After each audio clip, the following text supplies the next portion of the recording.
Hallelujah. So sa gabi ito, let's all stand up. Tayo po lahat ay tumayo. Let's continue to declare our identity in Christ.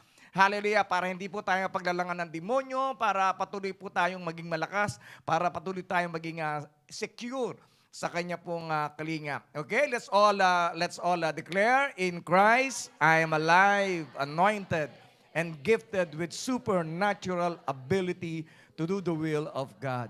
In Christ, I am a recipient of God's great and faithful promises. In Christ, I am blessed to be a blessing to my church, family, workplace, and community. Sige nga, ligligin mo yung katabi mo, sabi mo, blessing ka talaga sa akin eh. Okay. Okay. In Christ, I am confident that God will finish the good things that He has started in my life. In Christ, I am devoted to pray, study, and meditate His Word every day to prosper and succeed in life. In Christ, I am empowered by the Holy Spirit to fulfill my God-given dreams and reach the fullness of my destiny.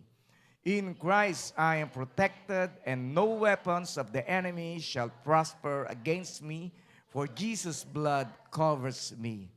In Christ, I am forever grateful for His love, amazing grace, everlasting life, unlimited favor, and overflowing provisions. I believe and declare I am abundantly blessed in Christ forever, and no one can change it. Today, I'm going to receive the seed of the Word of God. My heart is prepared. My mind will be renewed. I will get stronger, wiser, and better to live a life of victory, success, and significance, all for God's glory. Hallelujah. Father God, I pray that whatever your people declare today, it will happen to them, Panginoon. Mangyari sa kanila, Panginoon, ang lahat ng mga bagay na kanilang diniklara at patuloy pang dinideklara, Panginoon, para sa iyong kalawalatian lamang. Panginoon, once again, Lord God, I pray na ang iyong banal na Santong Espiritu ay mangungusap sa pamamagitan ko. Allow your words, O God, to change our lives, O God, change our behavior, change our mindset, and change our heart, O God, para lamang sa iyong ikaluluwa lahat. Itong aming samang dalangin sa ngalan ni Jesus. And everybody says, Amen, amen. Hallelujah. Sige po, nakuha na, bisan para malakas sa Panginoon. Hallelujah, praise God. Praise God, we can be seated in the presence of God. Tayo po malaya na po makaupo sa presensya po ng Panginoon. Hallelujah. Last Sunday po, we talk about great prayers in times of great challenges. Sino po dito yung may mga pinagdaraanan ngayon? Okay, halos lahat po tayo meron. Amen? Hallelujah. Kung hindi pa great yung ating pong challenges, minsan hindi pa tayo mananalangin. Tama? Kaya minsan, binibigyan po tayo ng mga challenges ng Panginoon para ikaw ay manalangin. Tama? Kaya wag mo na ninyong itanong, bakit minsan, Panginoon, bakit nangyayari sa akin to? Okay? Nais ng Panginoon na ikaw ay kanyang makausap. Nais ng Panginoon na marinig niya ang tinig mo. Nais ng Panginoon na ikaw ay lumapit sa Kanya para dahil nais niya na ikaw ay kanya pong makausap. Alam niyo po, kanina po tuwang-tuwa po ako dahil last Tuesday, tatlo lang kami ni Dave sa Hope Prayer. Okay. Tatlo. Okay, praise God. At kanina, nagulat po ako. Akala ko, tatlo na naman kami nito. Okay. Dahil, pero nagulat ako dahil pag talikod ko, nandito po ako, nakaupo ako sa harap. Pag talikod ko, puno lahat ng upuan. Praise God. Sino ba yung naririto kayo ng maga? Amen. Hallelujah. Praise God. Meron po bang benefits pagka tayo po dumadalo sa gawain ng pananalangin? Amen. Meron pong benefits po yun. Ano po yung benefits? Unang-una sa lahat, sinunod mo kagad ang pinag-uutos ng Panginoon. Sabi po ng Panginoon, seek ye first the kingdom of God. Unahin mo muna siya. At ang lahat ng mga bagay ay idadagdag niya sa buhay mo. Amen? Kaya kung meron nagkukulang sa buhay mo, alam na kung ano ang kulang. Kung ano ang hindi mo pa nagagawa. Okay? Amen? Ang paghahanap sa Kanya. Kaya napakahalaga mga kapatid, nasundin po natin sa lahat ng mga bagay, siya yung atin pong unahin. At lahat ng mga bagay na ninanais mo sa iyong buhay, idadagdag niya sa iyo. Amen? Hallelujah. May kausap pa ako dito ngayong gabi. Amen. Hallelujah. Praise God. Kaya po napakahalaga that we should always put God first in our life. Okay? Nakatulog ka na ng 8 oras, tama na yun. Huwag ka nang humirit. Di ba? Tama ba? Hindi, day off naman ngayon eh. Tama? So palagi po nating unahin si Lord. Okay? At ang nakakatuwa po sa ating pag-aaral, God is able to do exceedingly abundantly more than we could ever think or ask for. Ibig ko sabihin, sabi ito, exceeding, ibig sabihin, sobra-sobra. Abundant, ibig sabihin, talagang nag-uuma po. More than, mahigit pa sa mga iniisip mo, higit pa sa mga inaasahan mo. And then, at ang nakakatawa sa Panginoon, and God is able to fulfill His promise. Ang dami po mga tao, nangangako, and then palaging napapako, pero ang Diyos, ang lahat po ng Kanya po mga pangako, ay Kanya pong tinutupad.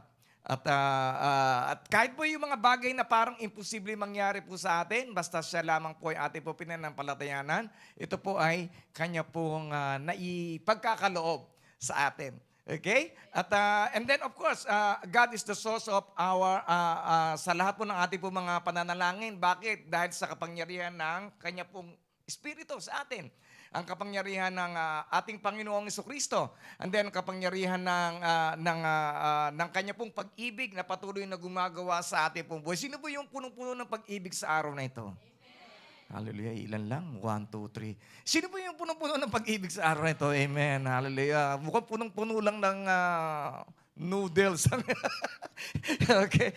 And then the power of love working in us, and then the power of understanding sa patuloy po natin pag-unawa sa lahat po ng mga ginagawa ng Panginoon sa ating pong buhay. Alam niyo po, sabi po, you can't do anything in your own strength and power that has any eternal benefit or lasting goodness. Wala po tayong maaaring magawa na sa sarili nating kakayanan, sa sarili nating kapangyarihan, sa sarili nating kalakasan, na meron pong eternal benefits. Kaya po napakahalaga that we should always be inviting the eternal Holy Spirit na siya pong gumawa sa pamamagitan po natin. Okay? We should always be cooperating with the Holy Spirit para maisagawa po natin yung mga bagay na gusto po niyang isagawa po natin sa buhay nito para sa buhay sa kabila. And only the Holy Spirit can strengthen us and empower us to do the works of God. At tanging ang banal na Santong Espiritu, alam niyo po yung ating pong ginagawa, wala na po tayo dito kung wala po tayong banal na Santong Espiritu. Yung pagsasayaw po natin, di ba? Yung pag-a-share po natin, yung pag-pray po natin, yung pagbabasa po natin, yung pag-IT po natin, yung pag-angaral ng salita po ng Diyos, yung pag-cell group po natin. Hindi po natin maisasagawa po lahat ng mga bagay na yun kung wala po ang banal na Santong Espiritu po sa atin. Amen? Hallelujah. Kaya yung katabi mo, punong-puno ng Holy Spirit yan. Okay, hallelujah. Lalo-lalo na pumasok sa church. Amen? Okay? Kaya palaging ninanais ng Diyos na tayo ay huwag manangan sa sarili po nating kakayanan. Yun po yung kahalagahan ng ating po panalangin, the importance of our prayer that we should not depend on our own strength, on our own wisdom, on our own ability, but only to depend on God alone. Okay? Para tayo umasa lamang sa kapangyarihan po ng Banal na Santong Espiritu. Okay? Kaya sa gabing ito, God is going to teach us something. Meron pong ituturo ang Panginoon sa atin. Sabi ng Panginoon is walk this way. Pagka sinabi pong walk this way, ibig sabihin nun ay mamuhay tayo ng ganito.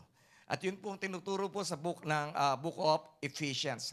Sabi po sa Isaiah chapter 53 verse 6, we all like sheep. Sabi daw, we all like sheep. Tayong lahat ay parang mga tupa. Have gone astray. Pagka sinabing astray ay naligaw. And then each of us has turned to our own way. At bawat sa po sa atin ay nagkanya-kanya po tayong lakad, nagkanya-kanya po tayong buhay. Pero noon yun, pero ngayon hindi na. Amen? Hallelujah, tayo ay tinawag ng Panginoon. Kaya napakahalaga na tayo po ay meron po palaging sinusundan, meron po palagi tayong gumagabay sa atin pong buhay. Alam niyo po, meron pong isang mountain climber na kung saan ay, I think is sa Nepal po yun. Meron po sila naakyat na bundok. And then pagkatapos nun, tuwan-tuwa yung nakaakyat, yung turista. And then pagkatapos parang sinabi niya, parang nahihirapan siya doon sa lubid ng kanya pong gabay, ng kanyang guide. Sabi niya, nahirapan ako dito sa lubid ko, tanggalin ko na ito. So hindi po pwedeng tanggalin mo yan dahil baka kung ano ang mangyari sa iyo, baka mamaya, hindi, tanggalin mo na yan.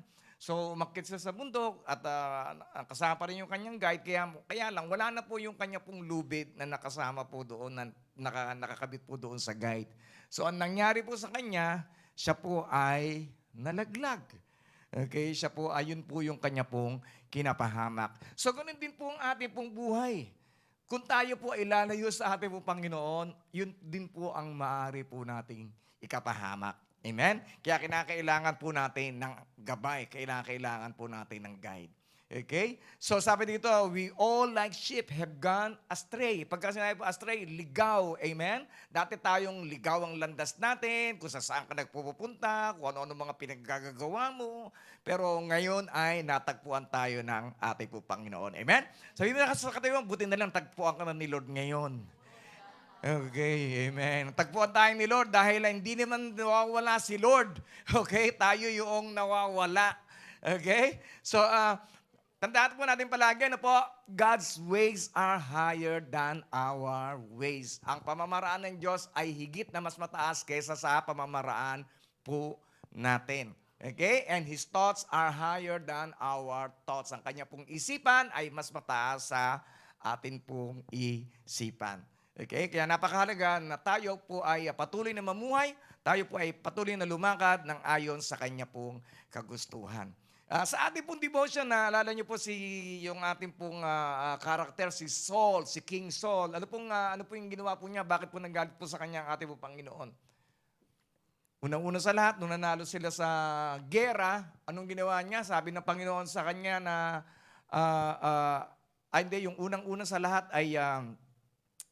yung nanalo sila sa gera, anong ginawa niya? Sabi ng Panginoon ay patayin ninyong lahat noong mga hayop. Pero ang ginawa po niya, pinili niya yung mga magaganda, yung mga malulusog at kanyang itinabi. At sabi niya, nung siya'y sinita ni Samuel, sabi ni Samuel, di ba sinabi ni Lord na patayin lahat yan?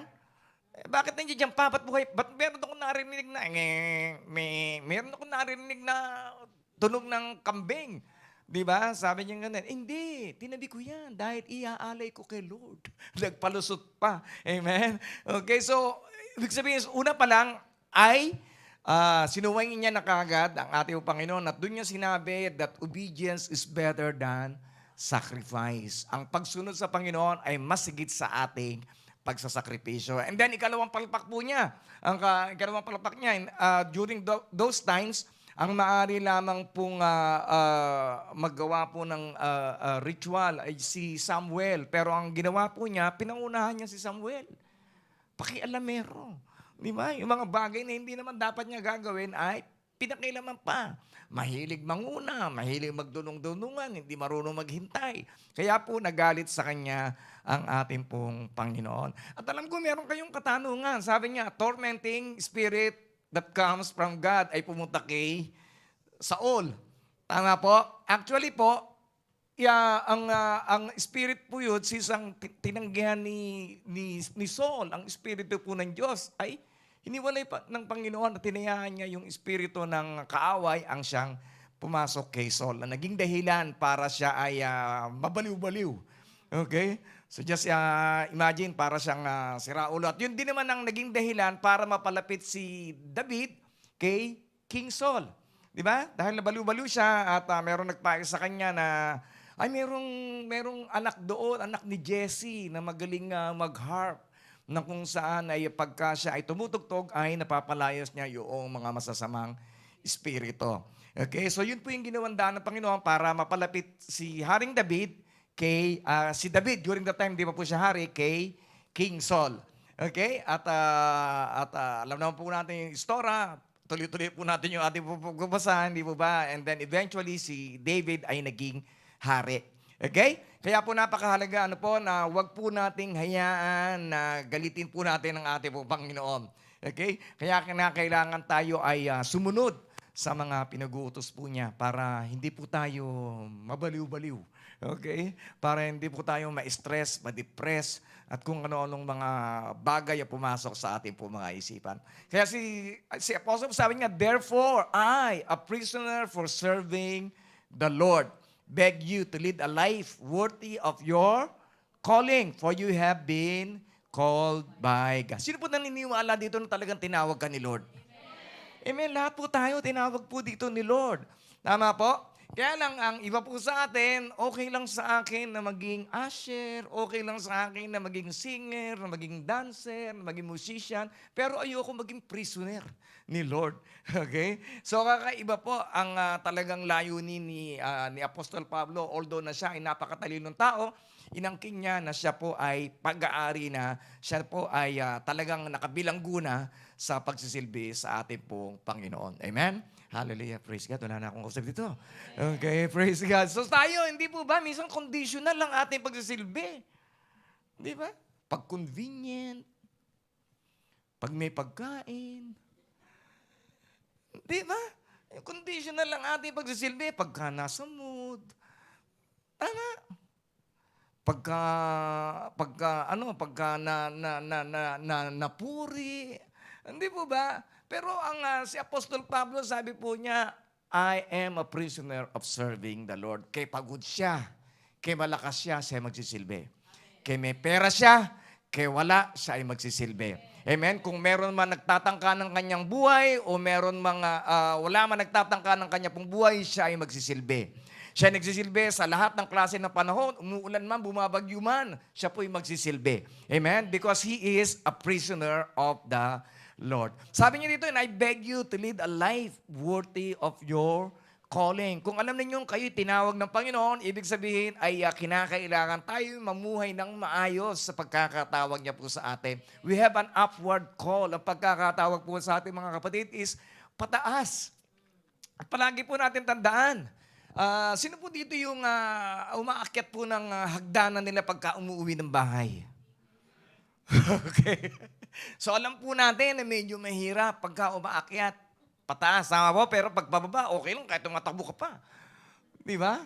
Pero pagka paakyat, yan, medyo challenge na. So ganun din po ang ating pong buhay bilang Kristiyano. We have an upward call.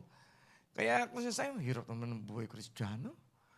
Merkules, nandito ka na. Linggo, meron na naman. Hindi ba? Hindi, may service.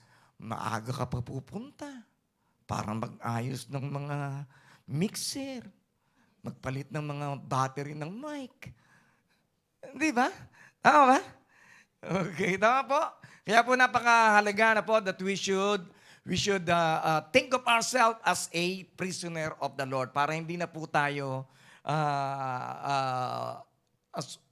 magreklamo o magkumpara ng mga kung ano-ano mga bagay. Okay? So, sino naniniwala dito na talagang sobra-sobrang pagpapala ng Panginoon sa inyo pong buhay? Sobra-sobrang biyaya niya sa inyong buhay. Sobra-sobrang kanyang awa sa inyo pong buhay. Amen. Hallelujah. Ako pinaniniwala. Lahat po tayo dito naniniwala. Bakit?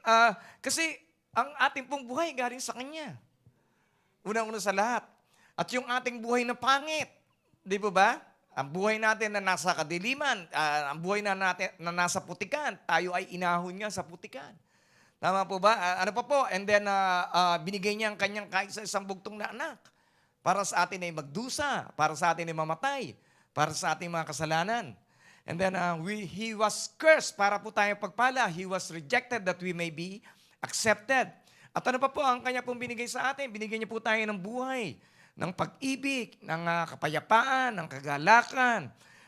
Binigay niya po tayo ng kapangyarihan sa pamamagitan ng Banal na Santong Espiritu. Amen? Hallelujah. Yung katabi mo, binigay ni Lord, di ba? Para may kausap ka. Okay? Pagka ikaw ay medyo naiinip. Di ba?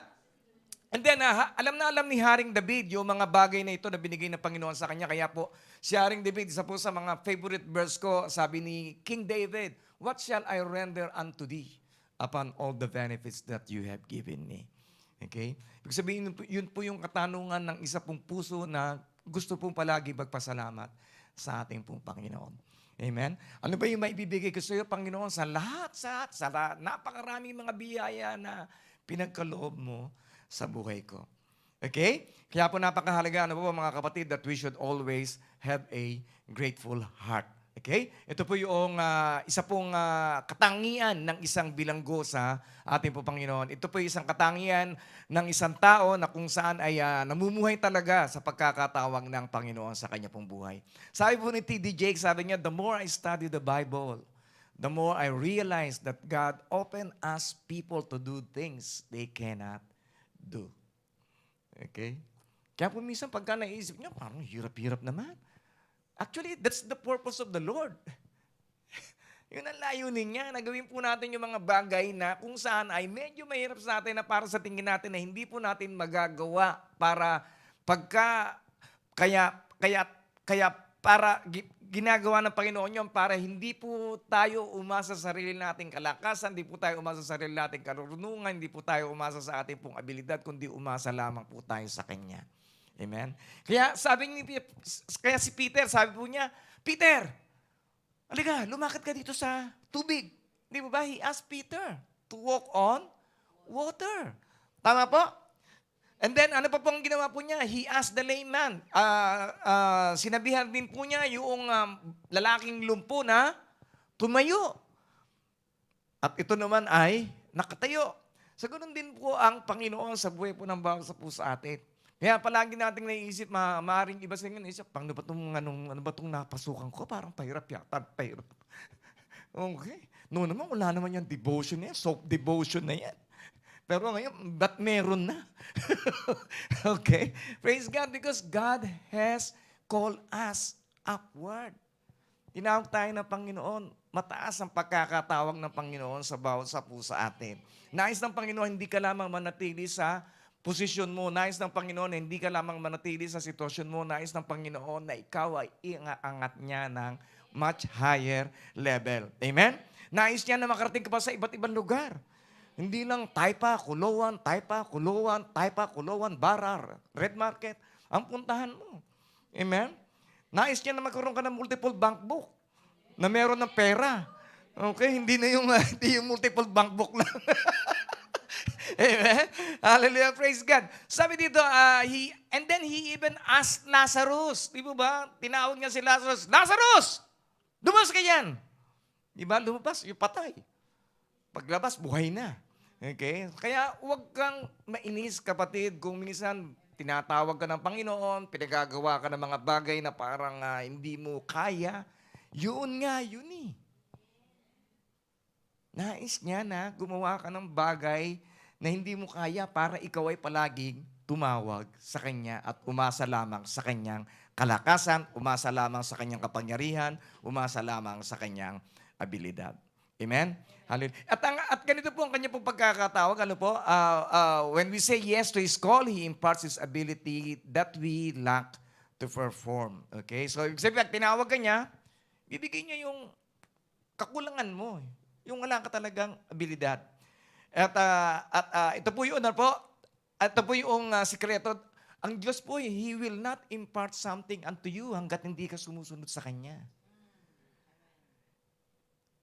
Pagka tinawag ka niya, you step out of faith, at saka pa lamang niya i-impart yung mga abilidad, yung anointing, yung inspirasyon na kinakailangan mo para magampanan mo yung mga pinag-uutos niya sa iyo. Naunawaan niyo po? Okay? Ulitin ko po ba? Hindi na, ano po? Okay, so ibig sabihin mga kapatid, kung hindi mo kaya, tinawag ng Panginoon, hindi mo kaya, makakayanan mo dahil sa pamamagitan ng iyong pananampalataya at kasunod na noon ng impartation ng kanyang anointing sa buhay mo. Kaya sabi ito, always be humble and gentle. Be patient with each other, making allowance for each other's fault because of your love. Alam niyo po, ano po ba yung bagay na dapat po natin gawin para patuloy po nating mabigyan po ng kaluwalhatian ng ating po Panginoon? Sa trabaho, sa laro, sa church, sa bahay natin, sa boarding house po natin. Ano po kaya yung pwede po nating gawin pag na siya po yung maluluwalhati, pagkakasama po natin yung kasama natin sa trabaho, pagkakasama natin yung mga ka-boarding house natin. Ano po kaya yung ating pong dapat na gawin? Ano po? Actually po, Ang kagandahan po, the higher the calling, the lower we must become in our own eyes. Pagka mataas po pagkakatawag po sa atin, dapat po ay mas lalo pang bumababa yung atin pong pagtingin po sa ating sarili. This is not low esteem. Para po sinabi ni John the Baptist, sabi po ni John the Baptist, nung nakita niya si Jesus, sabi niya, He must increase and I must decrease. Dapat siya na ngayon ay maangat, ako ang maibaba. At sinabi rin ni Apostol Pablo that Jesus saved all sinners. Niligtas niya lahat ng mga makasalanan na kung saan ako yung pinaka-masama. Just imagine, Apostle Paul is talking na siya yung pinaka-masama. Kaya po napakahalaga, mga kapatid, that we should always be humble and gentle. Ano po kayo nagagawa ng gentleness? Okay, peaceful sa bahay. Di po ba? Pagka may gentleness, merong kapayapaan sa bahay. Sabi nga sa Book of Proverbs, di ba? A gentle answer turns away wrath. Ang mahinahong pagsagot ay nakakahupa ng galit. Amen. Kaya pagka may galit na galit, wag mo nang salubungin ng galit. Salubungin mo ng hinay-hinay. Okay? Amen. Hallelujah. Kundi, gera yun. Pag yung galit, sinalubong mo pa ng galit, ay naku, gera. Di ba? Hindi kayo pareho makakatulog. Lalo na kung isang kama lang ang tinutuluyan ninyo, di ba? Isang kama lang tinutulugan ninyo. Yung nandudun ka sa kabilang dulo. Isa naman nandito sa kabilang dulo. Pareho kayo nakatagilid. Pero tataka kayo, pero hindi kayo nalalaglag. Di ba? Okay? Yung gitna, laki-laki. And then, magdamag kayong di nakakatulog. Di ba? Bakit? Kasi merong galit. Kaya, sabi ng Panginoon, di ba? Pagka wag natin ngayon na lumubog ang araw, na kayo ay galit. Amen? Okay, praise God. Sabi mo sa katabi mo, hindi na ako magagalit tuloy sa'yo.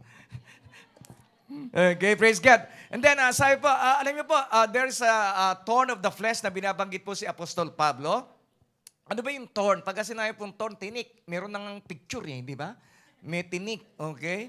So, yun po yung thorn of the flesh. Ano po yung sinasabing thorn of the flesh ni Apostol Pablo? Hindi natin alam. Siguro, maaaring sinasabi ng iba, yung kanya pong persecution, maaaring iba yung kanya pong mata. Pero palagi niya pinapanalangin, 3 beses niya pinanalangin sa Panginoon na ito ay tanggalin, pero hindi tinanggal ng Panginoon. Ano sinabi ni Lord sa kanya? My grace is sufficient for you. Okay? Sabi niya, because my power is made manifest through weaknesses. Okay? So, ibig sabihin nun, kasi sa dami ng revelation ni Apostol Pablo, ang kinatatakot ng Panginoon ay lumaki ang kanya pong ulo. Siya po ay yumabang. Kaya kinakailangan ng Panginoon na meron siyang, bigyan siya ng thorn of the flesh na kung saan ay para hindi siya maging mapagmalaki sa kanya pong buhay. Kaya sabi ni Apostol Pablo, nung malaman niya ang dahilan ng Panginoon, bakit hindi inaalis sa kanya yung mga thorns of the flesh. I don't know kung ano po yung thorns of the flesh ninyo. Maaring yung boss ninyo, maaring yung landlady ninyo, maaring yung katabi mo, hindi katabi mo, hindi yung katabi mo. Okay, maaring ang pamilya mo sa Pilipinas, maaring asawa mo, I don't know kung sino ang inyong thorn of the flesh. Pero minsan inahayaan ng Panginoon yung mga bagay na yan sa ating pong buhay para tayo ay manatiling mapagpakumbaba. Amen? Praise God. Hallelujah. Kaya pasalamatan po natin ng Panginoon. Sa palakpakan si Lord. Hallelujah. Praise God. So, ano po gagawin po natin pag meron po tayong mga sitwasyon na ganyan? Of course, we have to pray for God to remove them. Hayaan po natin, ipanalangin po natin ang mga bagay na yon para alisin ng Panginoon. But we must also recognize that God has a purpose for the thorns. Meron pong layunin ng Panginoon sa mga bagay na yon. Kaya kung meron po kayong mga pinapanalangin, tagal-tagal na, pero nandudun pa din, baka naman, meron pang dinidil ng Panginoon sa buhay mo. Baka meron pa lang siyang inaayos sa attitude mo. Baka meron pa rin siyang inaayos sa behavior mo. Okay? Na kung saan pagka naayos yung behavior mo, ay siguradong aalisin ng Panginoon ano mga tinik sa laman na meron ka. Amen? Praise God. Hallelujah. Kaya sabihin mo sa katabi mo, ingat ka sa akin, may tinik ako. Okay. Okay, praise God. So make every effort. Okay? Hallelujah. Sabi dito, pagka sinabi make every effort, meron po mga bagay na kinakailangan talaga na tayo ay merong gawin. Hindi yung puro prayer lang. Okay? Wala mong problema sa prayer, ha? Prayer is depending on God. Pero after prayer, we have to do some effort. So make every effort to keep yourselves united in the Spirit. Binding yourselves together with peace. Kaya kung meron mga pagkakagulo, meron kang hindi nakakasundo, kailangan you have to pray for it na magkaroon na kayo ng kapayapaan. Napakahirap kaya sa isang bahay na meron kang kagalit. Napakahirap kaya sa church na meron kang kagalit. Napakahirap kaya na pumasok sa trabaho na meron kang kagalit. So palagi po natin ipag-pray na magkaroon po ng unity in the Spirit, magkaroon po ng kapayapaan. Di po ba? So just imagine, papasok ka o uwi ka, di ba? Parang late na lang na nilalakaran mo. Lalakaran mo lang yung corridor hanggang sa kwarto mo. Ayaw mo na mag-toilet. Dahil nandoon yung kanyang higaan. No. Okay? So, ibig sabihin mga kapatid, make every effort to keep yourselves united in the Spirit. And then, natandaan po natin mga kapatid, the goal of our walk in Christ is for us to mature. Yun po yung layunin. Kaya hindi ka pa kinukuha ni Lord. Nais ng Panginoon na tayo po ay mag-mature sa Kanya. Nais ng Panginoon na maibahagi pa po natin yung mga bagay na naideposito niya na po sa atin para po makakilala pa po yung iba. Okay? Kaya ang goal po natin as a Christian ay hindi lamang po para maupo. Tumayo. Maupo, tumayo. Mag-mature. Okay? Praise God. Kaya sabihin sa tabi mo, nagmamature na ako talaga. Okay. Ang mature hindi lamang karagdagan ng edad, ha? Okay, maraming mga iba, puro additional lang age, pero hindi nag-mature. Okay? Napakahalaga that we should be maturing as a Christian. Okay? Patuloy po tayong lumalalim ang pag-ibig po natin sa Panginoon, patuloy na lumalawak, lumalaki ang ating po pananampalataya sa Diyos. So, therefore, there is one body and one spirit, just as you have been called to one glorious hope for the future. So bilang mananampalataya ng ating po Panginoon sa Kristo, meron po tayong pribileyo na i-display yung pong nature ng Diyos sa ating pong buhay. Okay? Praise God. Wag po nating itago. Wag po tayong maging parang, ano bang tawag doon, ay closet queen ba yun? I don't know. Para pong patago-tago ka. Yung bang pagka nasa church ka, okay. Pero pagka nasa labas ka na, hindi ka na makilala. Hindi ma-recognize kung ikaw ay Christian. Okay, parang ano bang tawag doon yung nagpapalit ng kulay? Ano yun? Ano yun? Kunyaho? Sige, yun na yun. Okay. Hindi sa English meron yun eh. There's a chameleon. Okay na nga. I-google na lang natin mamaya. So, wag yung parang kang nagpapalit ka ng kulay. Pag halimbawa, unbeliever, mukha ka rin unbeliever.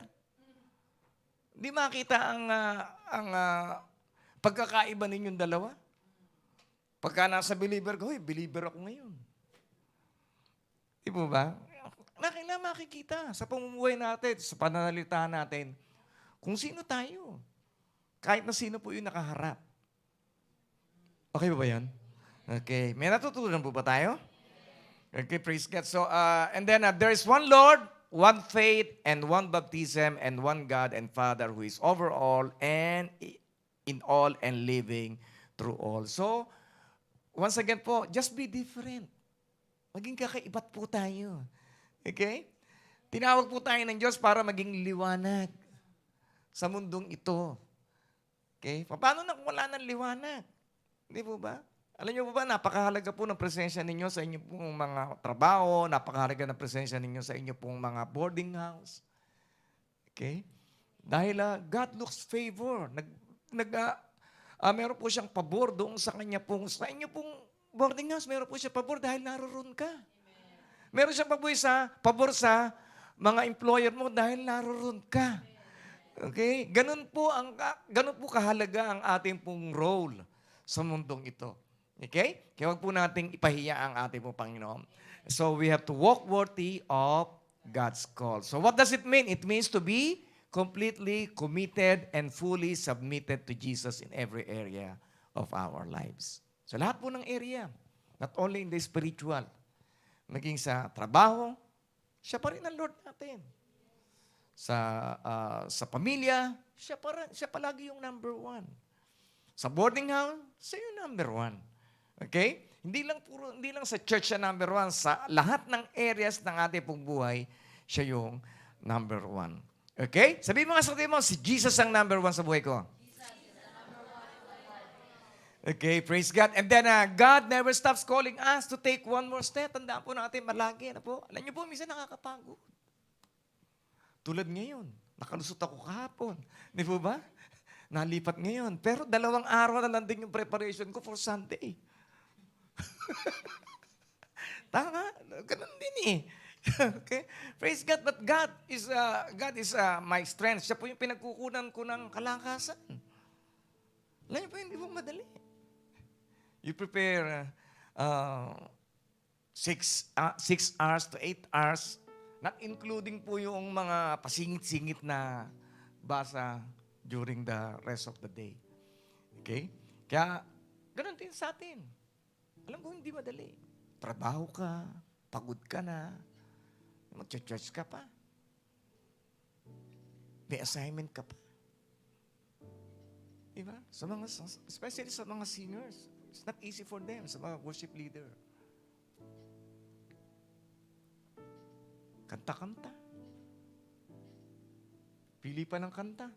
Makikinig pa yan sa YouTube. Okay, kaya praise God. Pero with God, kaya po natin yan. Pagkasama po natin si Lord, kaya natin lahat yan. Amen? And the reward will be great. Masigit pa ang regalo ng Panginoon kaysa sa ating po mga employer when our God is our boss. Okay? So, sabi na, God never stops calling us to take one more step and do one more thing. Engage in one more act of faith. So, ibig sabihin pa kapatid, just keep on walking. Keep on walking. Keep on obeying. Keep on trusting God. Kasi, bakit po? Bakit nais ng Diyos yun? Kasi, yun po yung dahilan. Yun po yung dahilan para po tayo lumago, para po tayo mag-excel sa ating pong buhay. Okay lang magpahinga. Pero hindi po tama na huminto. Napagod, rest ng konti. Bangon uli. Sino ba dito yung gusto talagang mag-excel sa buhay? Yung talagang umasenso ang buhay po natin? Hindi. Sabay lang kayo. I'm already 60 years old. Kahit na wala pa sa itsura. Okay. Hindi po ba? So, ibig sabihin, sabay lang kayo. I'm older than you all. Mas malakas kayo kaysa sa akin. You have the strength of the youth. Amen? Pagka napagod ako, sige, mapagod na tayo lahat. Pero hindi eh. Hindi mangyayari yun dahil ang Panginoon ang aking kalakasan. Okay? And then, tuloy po lang po tayo para magawa pa po natin yung mga bagay na hindi pa po natin nagagawa noon. Okay? And then, para magkaroon po tayo ng mga bagay na hindi pa po tayo nagkakaroon. Para makarating po tayo sa lugar na hindi pa po natin nararating noon. Just take one more step. One step at a time. One step at a time. And then, walk with humility. Napakahalaga na po, palagi po natin binabanggit ang salita na humbleness, meekness, and humility sa church na ito because God opposes the proud. Kalaban niya yung mga mapagmamalaki at itinataas niya yung mga mapagpakumbaba. Kaya kung patuloy po tayong mananatili sa lugar na mapagpakumbaba, wala kang pera ngayon, mapagpakumbaba ka. Nagkapera ka na ng konti, mapagpakumbaba ka pa rin. Naging milyonaryo ka na, mapagpakumbaba ka pa rin. Amen? So that is what God is expecting for each and every one of us. Yun po yung batayan ng Panginoon para ikaw ay i-promote niya on a higher level. Kaya, humility. Philippians 2, 3, and 4, don't be selfish. Don't try to impress others. Be humble, thinking of others as better than yourselves. Don't look out only for your own interests, but take an interest in others too. So, ibig sabihin, huwag kang maging sakim. Parang kanina, no? Don't be selfish. Huwag kang makasarili. Then, huwag kang puro pa-impress lang. Okay? And then, be humble, think of others as better than yourselves. Ibig sabihin, mga kapatid, hindi naman ibig sabihin ng, ano mo tawag doon, yung self-degradation, yung binababa mo yung sarili mo. Hindi po yun. Ibig sabihin nun, wag yung tinitingnan mo yung sarili. Ay, mas magaling ako dyan eh. Be humble in your thinking. Okay? And then, wag po natin tignan lamang po yung pakikinabangan po natin, kundi tignan po natin yung kapapakinabangan ng lahat. Okay? So, think win-win. Palagi pong think win-win. Whether you will be on business, think win-win. Kinakailangan, both party ay panalo. Hindi yung tingin mo sa sarili mo, talo ka pero siya panalo. Hindi naman tingin mo sa sarili mo, panalo ka, talo siya. Palagi mo tingnan ay pareho kayong panalo. Pagka nagbenta ka ba nito, panalo ba siya? O ikaw lang ang panalo? Both parties should win. Okay? And then walk with gentleness. Maging mahinaw po tayo. Okay? And then walk with patience. Sabihin, pasensya. Nagkakagulo po ang mundo. Bakit po? Dahil sa kakulangan ng pasensya. Ang pamilya nasisira dahil sa kakulangan ng pasensya. Ang church nahahati dahil sa kakulangan ng pasensya. Kaya napakahalaga that we should always walk with patience and walk with love. Amen? Hallelujah. Praise God. So, ngayon po, ilan po sa atin dito yung gusto talaga lumakad na kasama ang Diyos? Sige po, let's all stand up. Tayo po lahat tayo tumayo. Hallelujah. Hallelujah, hallelujah. Panginoon, once again, Lord God, we just want to thank you. We want, Lord God, to walk with you. We want, Lord God, to walk in love. We want, Lord God, to walk in patience, to walk in humility. Hallelujah. We want, Lord God, to walk worthy of your calling sa bawat sa puso. Maraming salamat, Panginoon, dahil patuloy mo kaming nire-remind kung paano kami dapat na mamuhay, kung paano kami dapat na mag-behave, paano kami dapat na lumakad sa mundong ito na amin pong ginagalawan. Maraming salamat, Panginoon. Hallelujah. For your calling upon our lives. Lord, hindi po namin sasayangin ang pagkakatawag mo sa amin, Lord. Bagamat minsan kami po napapagod, but we will never give up, O God. Hindi kami magkukwit, Panginoon. Dahil ikaw ang aming pong kalakasan. And we believe na tinawag mo kami, O Lord, hallelujah. Hindi dahil sa aming pong abilidad, kundi dahil nais mo na kami ay umasa lamang sa iyong abilidad, sa iyong karunungan, sa iyong kakayanan, sa iyong katalinuhan. Panginoon, muli Panginoon, we just want to worship you. We just want to express, Lord God, how worthy you are in our life, O God. Hallelujah. Hallelujah. May you be glorified, O God, as we sing this song.